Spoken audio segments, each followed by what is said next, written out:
धीरे धीरे शाम ढलती जा रही थी। अंधेरा गहराता जा रहा था। बुद्ध के शिष्यों के चेहरों पर थकान साफ झलक रही थी। बुद्ध समझ चुके थे कि शिष्यों को विश्राम की ज़रूरत है, अतः उन्होंने एक सुरक्षित स्थान देखकर शिष्यों को रुकने का आदेश दिया।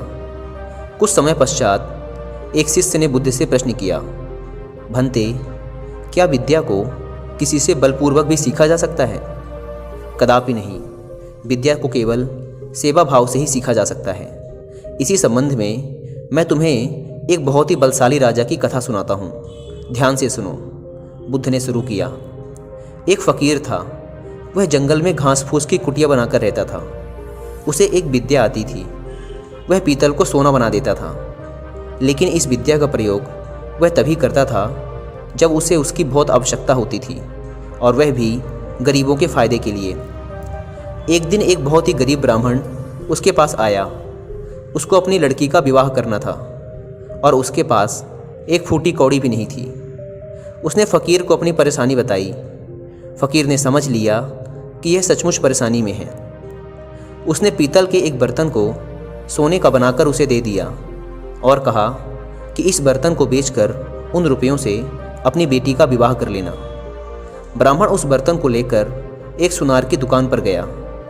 जब उसने सुनार को वह बर्तन दिखाया तो सुनार को संदेह हुआ। ऐसे फटे हाल आदमी के पास सोने का बर्तन हो ना हो, यह राजा का ही है। सुनार उसे पकड़कर राजा के पास ले गया।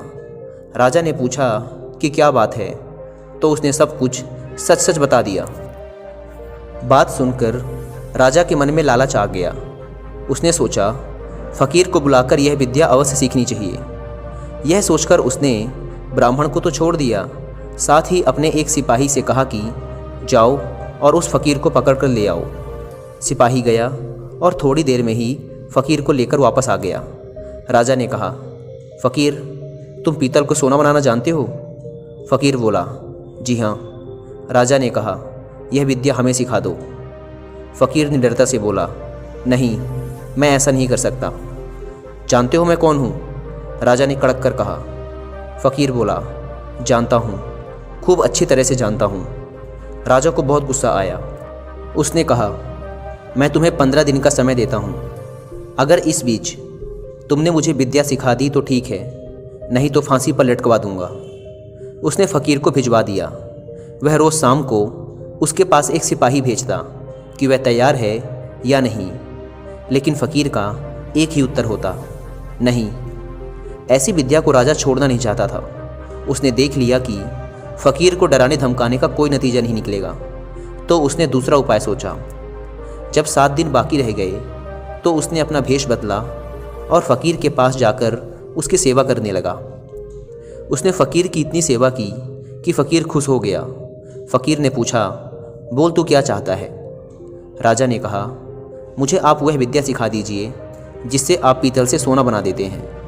फ़कीर ने उसे विद्या सिखा दी और कहा, देख, इसका इस्तेमाल दीन दुखियों की भलाई के लिए ही करना। राजा अपने महल में आ गया।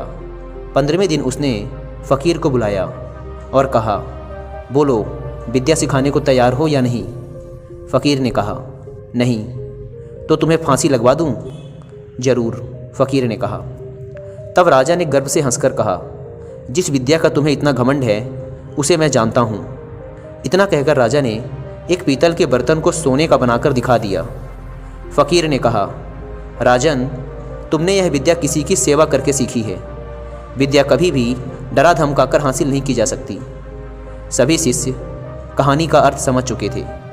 इसके पश्चात सभी ने एक साथ भोजन किया और विश्राम करने लगे।